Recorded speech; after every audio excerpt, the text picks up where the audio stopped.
Maheshkhali bulletin থেকে আবারও যুক্ত হচ্ছে আমি আপনাদের বিডিআর ভাই। দর্শক, আজকে যুক্ত হচ্ছে আমি মহেশখালী উপজেলার বড় কুতুবজমি ইউনিয়নের গড়িবাঙ্গা নামক একটি এলাকায়। দর্শক, সেটা মূলত সোনাদিয়া গড়িবাঙ্গা পারাবারে যেটা ব্রিজ আছে তার নিচে। দর্শক, আজকে ভিডিওটা খুবই দুঃখজনক, কারণ মায়ের দোয়া নামক একটি বোট ছিল রহিম মিয়ার, তার বাড়ি ঘড়িবাঙ্গায়। তিনি সমিতির কাছ থেকে ধার দেয়না নিয়ে যে বোটটা 5 দিন আগে সাগরে দিয়ে প্রেরণ করেছিলেন মৎস্য আহরণ করার জন্য। ঠিক শ্রমিকেরা যখন 5 দিন ফিশিং করার পর তারা 6ষ্ঠ দিনে যখন বাড়ির উদ্দেশ্যে রওনা হয়েছিলেন, ঠিক ওই সময় চট্টগ্রাম কিংবা কক্সবাজার যে যাতায়াতে যে ট্যান্ডারগুলো ছিল, সে তাদের ধাক্কায় মায়ের দোয়া বোটটি একেবারে পানির সাথে মিশে যায় এবং তাদের ওখানে শ্রমিক ছিল প্রায় 11 জনের মতন।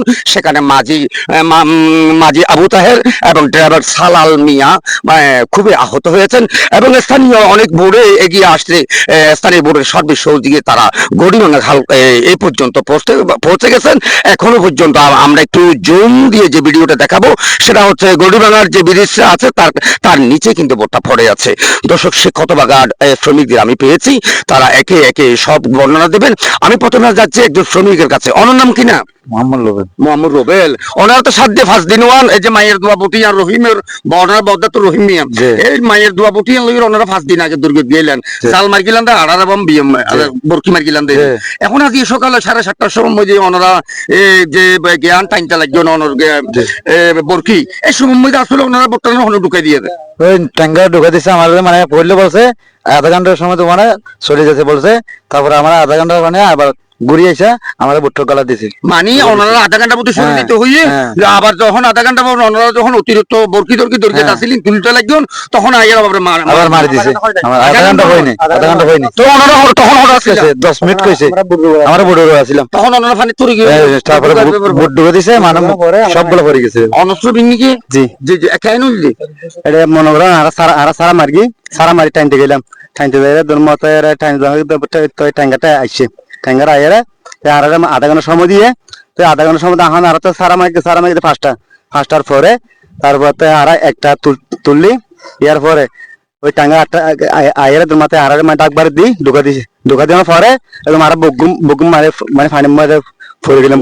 মানে সারা তো মানে বরকিলে মানে বেড়াতে আহত হয়ে তোমার পাশাপাশি 2টা বুড়া ইয়ে মানে আর বগুম উদ্ধার মায়ের দোয়া বুটিয়েন তো মায়ের দাম। আচ্ছা, 5 দিন আগে ওনার বুট গেল, এখনো ওনার বুট তো ফানিবো তো কি সমস্যা হইল কি নন্দে? আমি মনে করেন আমার সাগরে দিয়ে ফেলেছিলাম ঘর মাঝে বাজার সাথে লাগিয়ে ওই 5 দিন ফিশিং করিয়ে বোট আইবার টাইমে পরে ওই ট্যাঙ্কা গুলা আইয়ার মারা দিয়ে আমার গৌর মাঝে সব গোলা পানি বোতল ঢুকিয়ে ওই ফাঁস ফাইতে বোরতাইয়ারে সুন্দর গৌর মাঝে বকুন তুলিয়ে তারপরে তো আমি 8টা ইয়ের বোট আনিয়ে কাটা পরে মানে অনত্তর এখন হতে দূর সব হইতে মনে করেন 3 লাখ টাকা মতো হতে জেনে মারা দিয়ে তো ওনারা এখন না চিনি।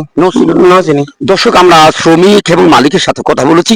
আর একটু বিষয় একটু পরিষ্কার করে আমি তার কাছ থেকে জানতে চাইবো। তিনি আমার গড়িবাঙ্গার এলাকারই, তিনি আকবর ভাই। আসলে আকবর ভাই, আপনার কাছে একটু জানতে চাচ্ছি, এই যে সালাম মিয়া খুবই গরিব খেটে খাওয়া একজন মানুষ, কষ্ট করে বিভিন্ন মানুষের কাছ থেকে ধার দেওয়া নিয়ে যে ভোটটা করেছিল মায়ের দোয়া, আজকে শুনলাম 7:30টার সময় ভোটটা ঢুকিয়ে দেওয়া হয়েছে।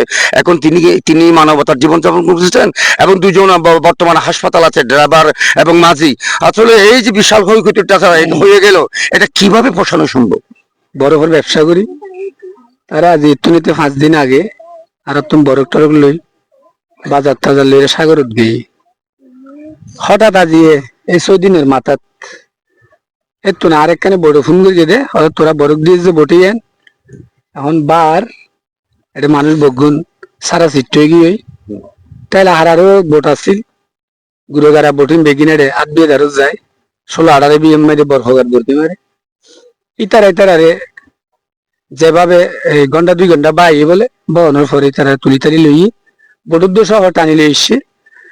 লাস্টে কোকামান বড় জালর বোট রসিন মিয়ার বদ্দারা জালর বোট বুঝিতে বটিয়ে নেড়া আনলি তো ইতারা তো আর একটা ফোন নিদে প্রতিদিন মানে প্রতিনিয়ত তারা সারা মারিলে যে জাঁচ বিয়েন আছে বলে বয়া আছে বয়ার ইতারা এরিয়ে ভিতরে মারলে নিষেধ করে এরিয়ার বাইরে তারা সারা মারি সারা মারানোর পরে ইতারা আজিয়ে এই প্রায় 10-12 লাখ হালাফুগো পাই বলে 14 মোড় মারে তো ই নিদ্য তো বাই গিয়ে এখন মূলত তারা এলাহার গরিব বিন্দু মানুষ বেগুন সাগরমুখী সাগর জন্য বললে ইতারা জীবন জি। জীবিকা নচলিব। জীবন জীবিকা নচলে খুব অসহায় মানুষ তাই এই আজি অনারের মাধ্যমে উপজেলা প্রশাসন জেলা প্রশাসনের কাছে আকুল আবেদন করিম যেহেতু গরিব বিনে মানুষ এই আদ বিয়ে দারুম নাই দি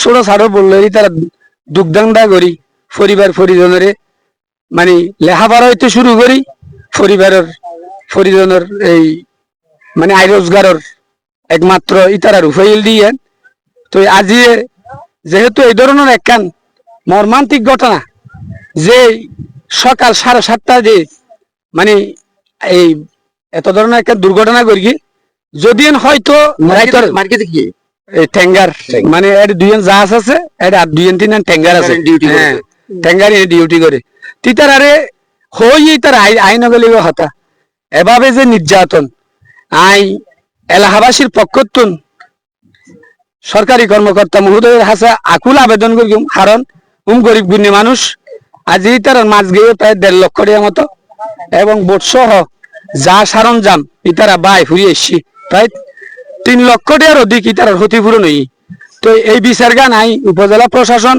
এবং জেলা প্রশাসনের হাসে এলাকাবাসীর পক্ষতুন আকুল আবেদন করিম এই সুবিচার গান যেন ইতারা গরিব বিনিময় পায় এই বলি আর বক্তব্য আমি শেষ করি। আসসালামু আলাইকুম। দর্শক আকবর ভাই খুব সুন্দর করে বুঝিয়ে বলেছেন। তার কথা হচ্ছে আমাদের মহেশখালী দ্বীপের অধিকাংশ মানুষের জীবন জীবিকা নির্ভর করে শুধু এই মৎস্য থেকে। আমরা রাষ্ট্রকে অনেক কিছু দিয়েছি, আমরা প্রতিবাদ করিনি, কিন্তু বিশাল একটি জনগোষ্ঠী আমাদের সামুদ্রিক মৎস্য আহরণে ব্যস্ত। এটা শুধু আজকের ঘটনা নয়, এর আগেও তারা বিভিন্ন ধরনের ঘটনা ঘটিয়েছে আমাদের খেটে খাওয়া এই জেলেদের উপর। কোনোদিন তারা সুদুত্তর এবং ন্যায় ইনসাফ পায়নি। তাই আমরা চাচ্ছি প্রশাসনের কাছ থেকে ন্যায় ইনসাফ। কারণ মহেশখালী উপজেলা নির্বাহী অফিসার আপনার দৃষ্টি আকর্ষণ করছি, রহিম মিয়া হয়তো তার মায়ের দোয়ার বোর্ডটা এখন শেষ হয়ে গেছে। আমরা চাই না আর অন্য কোনো যা মায়ের কোল হালি হোক, আর কোনো আমাদের খেটে খাওয়া জেলেরা যেন সাগরে না বাসুক।